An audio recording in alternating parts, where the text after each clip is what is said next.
ইসলামের উপর টিকে থাকা আমাদের সবার জন্য অত্যন্ত কঠিন হয়ে গিয়েছে। বিশেষ করে আমরা পরিবার থেকে সবথেকে বেশি বাধা পেয়ে থাকি।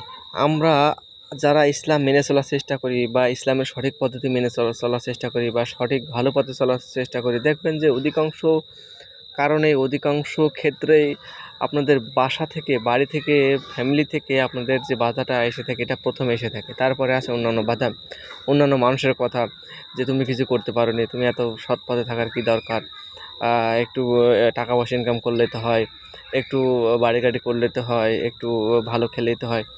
তো যারা ইসলাম মেনে চলে এবং সঠিক পথে চলে তারা অবশ্যই হালাল হারামের পথটা অবশ্যই আছে এবং হালাল হারামের যে বিষয়টা আছে এটা অবশ্যই তারা দেখে চলে।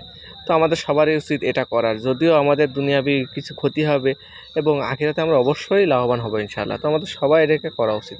তো সবাই পেজটা ফলো করুন এবং চ্যানেলটি সাবস্ক্রাইব করুন। আসসালামু আলাইকুম রহমতুল্লাহ।